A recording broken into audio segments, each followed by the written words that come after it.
बिस्मिल्लाहिर्रहमानिर्रहीम। I am doctor खुशबख्त इनाम। हमारा जो आज का डिस्कशन टॉपिक है वो है metformin induce vitamin B12 deficiency, यानी कि मेटफॉर्मिन के इस्तेमाल से हमारी बॉडी में विटामिन B12 की कमी हो जाती है। मेटफॉर्मिन क्या है और विटामिन B12 क्या है, पहले हम सेपरेटली इनकी स्टडी करते हैं, देन हम इनकी कोरिलेशन को स्टडी करते हैं।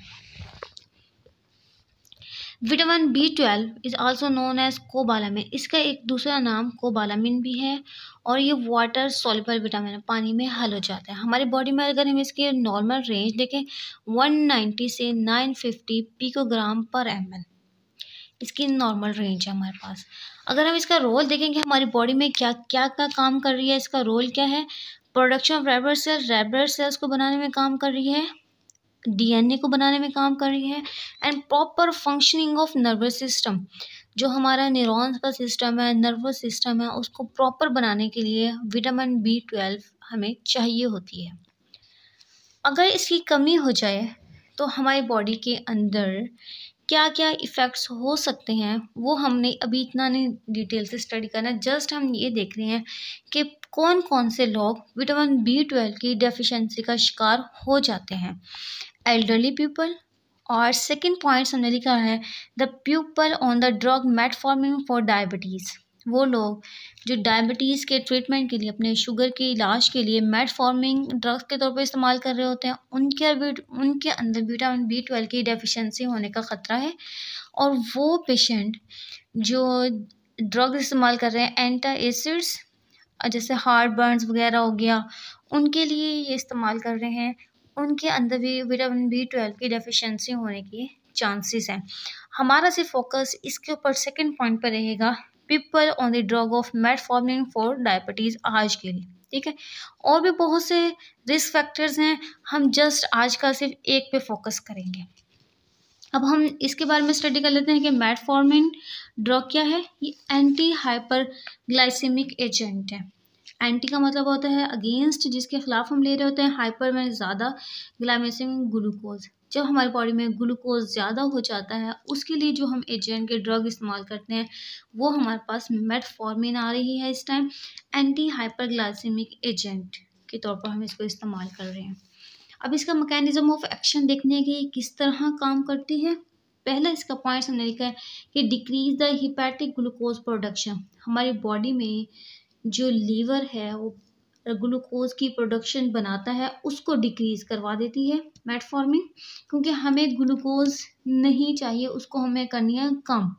हमारी बॉडी में डायबिटिक पेशेंट में ग्लूकोज ऑलरेडी बहुत ज़्यादा हो रहा होता है। जब हम मेटफॉर्मिन ड्रग लेते हैं वो लीवर को जाके सिग्नल परफॉर्म करता है, सेंड करता है कि ग्लूकोज की प्रोडक्शन हमने कम कर देनी है।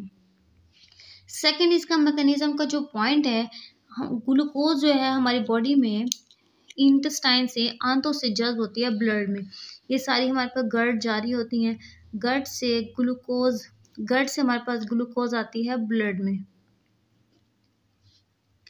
अब मेटफॉर्मिन जब हम इस्तेमाल करेंगे तो वो ग्लूकोज जो है गट से ब्लड में उसकी अब्जॉर्प्शन को कम कर दे, वो कहेगा हमें नहीं इतनी ज़्यादा ग्लूकोज चाहिए, क्योंकि उनकी बॉडी में ऑलरेडी, डायबिटिक पेशेंट की बॉडी में ऑलरेडी बहुत सारी ग्लूकोज मौजूद होती है। तो हमने क्या करना है, मेटफॉर्मिन लेकर उसको रिड्यूस करना है, तो इंटेस्टाइनल के पास जाएगा मेटफॉर्मिन, उन्हें कहेगा एब्जॉर्प्शन आप कम कर दें। हमारे पास थर्ड का पॉइंट है मैकेनिज्म का कि इंसुलिन की जो सेंसिटिविटी हुई होती है हमारी बॉडी में, यानी कि जो डायबिटिक पेशेंट है उनकी बॉडी में इंसुलिन की सेंसिटिविटी हुई होती है, तो वो उसको इम्प्रूव करवाएगा कि आप क्या करें, इंसुलिन को जो रिसेप्टर्स हैं, रिसीव करने वाले हैं, वो इनको इम्प्रूव करवाएगा कि आप उसको यूटिलाइज करें, अपटेक करें, एंड जो ब्लड के अंदर ग्लूकोज का लेवल बढ़ा हुआ है उसको कम करें। देन अब हम पॉइंट की तरफ आते हैं, अपने मेन पॉइंट की तरफ। इनके आपस में जो को रिलेशनशिप है उसको हम देखते हैं। वर्ल्ड के अंदर इस टाइम जो हम स्टडी करें 2019 के अंदर, ये हमने स्टडी की तो वर्ल्ड वाइड के अंदर देखा गया है कि 496 मिलियन पीपल 2019 में डायबिटिक थे। और कौन सी टाइप की, डायबिटिक टाइप 2 के। डायबिटिक टाइप 2 हमारे पास वो टाइप है जिसमें बॉडी में इंसुलिन तो बनती है, लेकिन इंसुलिन को रिसीव करने का जो रिसेप्टर है वो सेंसिटिव हो जाते हैं, वो इतने ज़्यादा उसको यूटिलाइज नहीं कर पाते, इंसुलिन का काम सही तरह वो नहीं कर पाते, जिसकी वजह से ग्लूकोज का लेवल बॉडी में बढ़ जाता है। और उन्होंने ये भी एस्टिमेट किया है कि 2045 में वर्ल्ड के अंदर डायबिटिक के जो पेशेंट है वो 700 मिलियन तक पहुंच जाएंगे। एक काफ़ी बड़ी पॉपुलेशन इससे इफेक्ट होने के चांसेस हैं। अगर हम जस्ट पाकिस्तान के अंदर देखें कि जो सर्वे किया गया है 2016 से और 17 में, इसकी प्रेवलेंस देखी गई है 26.3% है, यानी कि ये भी काफ़ी ज़्यादा परसेंटेज काउंट में आ रही है। ओके, ये 3 आपको पास एसोसिएशन दिखा रखे हैं, American diabetes association, European association for the study of diabetes, international diabetes federation. उन्होंने हमें रिकमेंड किया है कि फर्स्ट चॉइस जो है किसी भी डायबिटिक टाइप 2 के पेशेंट के लिए, जो हम फर्स्ट टाइम उसको ड्रग देते हैं ट्रीटमेंट के लिए, वो हमारे पास है मेटफॉर्मिन। मेटफॉर्मिन के इस्तेमाल से हमारी बॉडी में विटामिन B12 की डेफिशिएंसी हो जाती है। विटामिन B12 डेफिशिएंसी क्यों हो जाती है? जब हम मेटफॉर्मिन का इस्तेमाल करते हैं, ये हमारी बॉडी में जो इसकी एब्जॉर्प्शन है विटामिन B12 की, वो कम करवा देती है।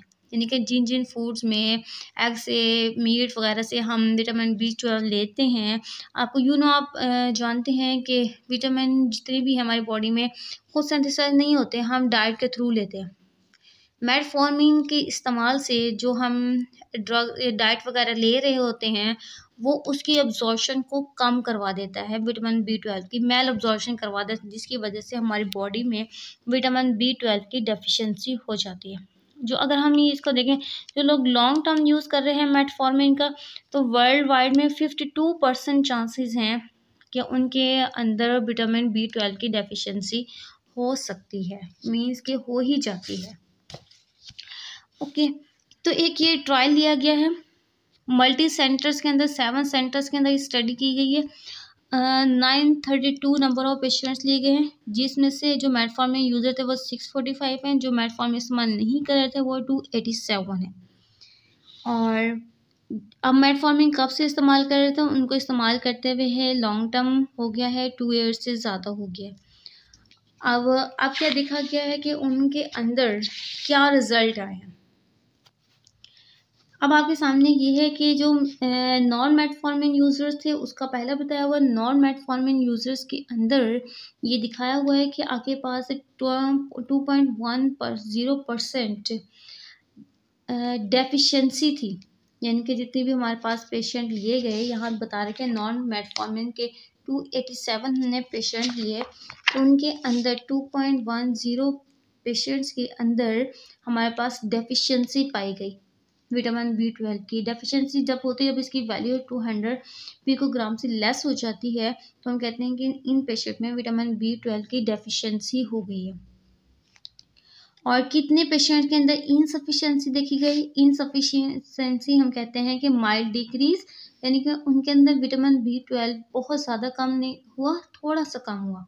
और डेफिशिएंसी हम कहते हैं कि उनके अंदर विटामिन B12 बहुत ज़्यादा अमाउंट में कम हो गया। ओके, अब इन पेशेंट्स के अंदर हमने देखा कि 2.1% के अंदर डेफिशिएंसी देखी गई और 27.90 पेशेंट्स के अंदर हमारे पास इनसफिशिएंसी देखी गई, यानी कि माइल्ड डिक्रीज देखा गया। ओके, अगर यही कंपैरिजन हम उनके साथ करते हैं जो मेटफॉर्मिन इस्तेमाल कर रहे होते हैं, जो मेटफॉर्मिन इस्तेमाल कर रहे हैं, उनके अंदर जो डेफिशिएंसी हमने देखी है, डेफिशिएंसी 3.90 आई है, यानी कि मेटफॉर्मिन इस्तेमाल करने से डेफिशिएंसी के चांसेस ज़्यादा दिखाए गए हैं एज़ कम्पेयर टू वो पेशेंट जो मेटफॉर्मिन इस्तेमाल नहीं कर रहे थे। अब मेटफॉर्मिन के इस्तेमाल से हमारी बॉडी में जब विटामिन B12 की डेफिशिएंसी होगी, तो उसका ट्रीटमेंट क्या है? उसके ट्रीटमेंट के लिए हम इस्तेमाल करते हैं मिकोबालामिन, जो हम मार्केट के अंदर जो आपको दिखा रखा है कि हिल्टन कंपनी है, उसने इसको अपने ब्रांड नेम के साथ किस ब्रांड नेम के साथ वो सेल करा है? मैथिकोबाल के नाम से 500 माइक्रोग्राम में टैबलेट्स की फॉर्म में भी है, इंजेक्शन की फॉर्म में भी है। मिकोबालामीन को यूज़ किया है। मिकोबालामीन हमारे पास एक्टिव फॉर्म है विटामिन B12 की और बहुत अच्छी एब्जॉर्ब होती है, मोस्ट एब्जॉर्बेबल भी है। और इसकी डोज कितनी लेनी चाहिए हमें, ठीक है। अगर हम टैबलेट इस्तेमाल कर रहे हैं तब हमें कितनी इसकी डोज लेनी चाहिए, और अगर हम इंजेक्शन इस्तेमाल कर रहे हैं तो कितनी लेनी चाहिए। अगर हम इंजेक्शन इस्तेमाल कर रहे हैं तो उसके लिए 14 इंजेक्शन होते हैं ऑन अल्टरनेट डेज पे। मीन्स अगर आपने आज लगाया तो आप कल के दिन को छोड़ के फिर परसों लगाएंगे। इस तरह कर कर आपने 1 डे लगा लिया, सेकंड डे आपने मिस कर दिया, थर्ड डे फिर आपने इसको लगवाना है इंजेक्शन को। 14 इंजेक्शन आपने अल्टरनेट डेज के ऊपर लगाने हैं। अगर आप टैबलेट इस्तेमाल कर रहे हैं इसको विटामिन बी की डेफिशिएंसी को कंप्लीट ट्रीटमेंट के लिए, तो आपको इसकी टैबलेट्स लेना पड़ेगी 3 times a day for 8 weeks. अगर आपको हमारा वीडियो पसंद आया तो इसको लाइक करें, शेयर करें। Thank you so much.